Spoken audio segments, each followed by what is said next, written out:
Ambition is seductive when you're young, not because money is evil, not because success is meaningless, but because achievement gives a man certainty.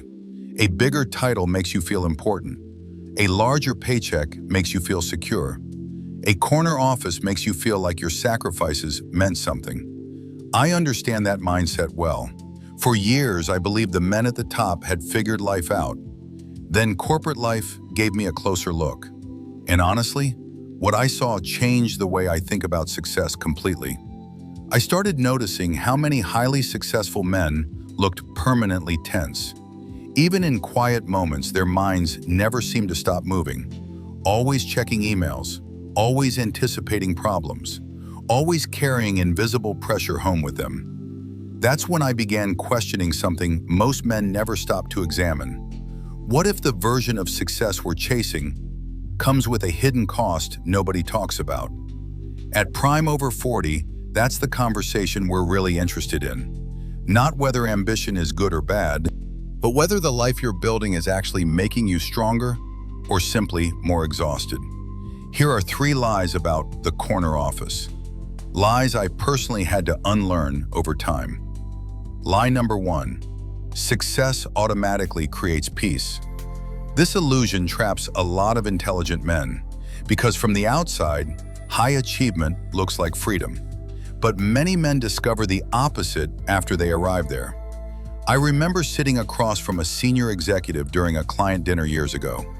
Expensive restaurant, perfect suit, confident reputation, the kind of man younger professionals admire instantly. At one point, his phone lit up again during the meal. He looked down at it, closed his eyes for a second, and quietly said, "I honestly don't remember the last time my brain felt quiet."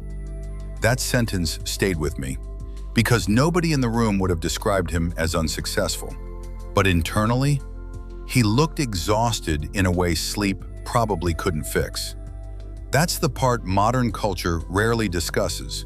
A man can build an impressive life externally, while becoming emotionally drained underneath it all. Sun Tzu warned that extended conflict eventually weakens even strong armies. Corporate ambition can do something similar to men psychologically, especially when achievement becomes endless. One more deal, one more promotion, one more milestone.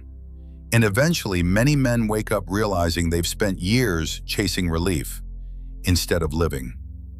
Lie number 2, your position determines your importance. Corporate environments quietly condition men into believing this.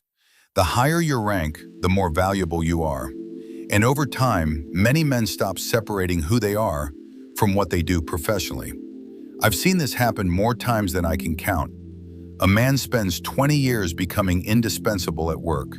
Then one restructuring happens, and suddenly his confidence disappears with the title attached to his email signature. That's a dangerous way to live, because anything external can change overnight. Companies evolve, leadership changes, industries replace people faster than most expect. And if a man's identity exists entirely inside his profession, he becomes emotionally fragile without realizing it. One moment really drove this home for me. I once watched a recently retired executive at a social gathering. For almost the entire night, he kept bringing conversations back to who he used to be professionally. Not because he was arrogant, because he no longer knew who he was without that role.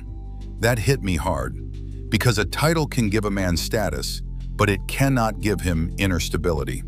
Only character can do that. That's why the men I respect most today rarely obsess over hierarchy anymore. They care more about their discipline, their relationships, their health, their peace of mind, and whether the people around them trust their presence. That's a much deeper form of success. Lie number 3, you can postpone life until after success. This might be the most expensive lie of all, and modern ambition rewards it constantly. Skip the vacation, miss another dinner, ignore the stress, push through exhaustion. You'll enjoy life later. But later quietly becomes years, then decades. I remember walking through an airport one night after a business trip several years ago. Everywhere I looked, I saw the same expression on men's faces. Nice watches, expensive luggage, completely depleted eyes. Nobody looked fulfilled, just tired. And I had this strange realization. A lot of men are not building lives anymore. They're managing pressure professionally. There's a difference.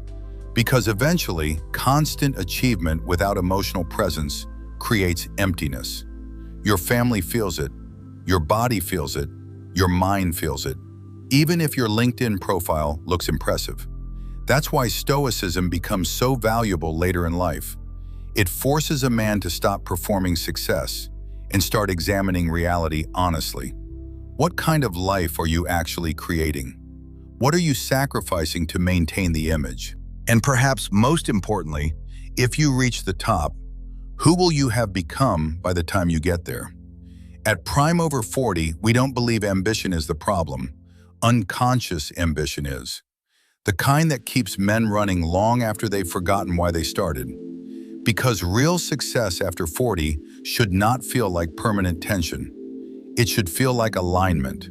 Your work aligned with your values. Your ambition aligned with your health. Your success aligned with your peace. And maybe that's the real danger of the corner office.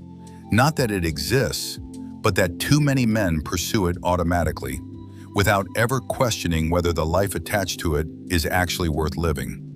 So if you're navigating ambition, responsibility, and the pressure to succeed, while trying to build a life that still feels meaningful underneath it all, subscribe to Prime Over 40, because the goal is not simply to climb higher, it's to make sure you still recognize yourself once you arrive.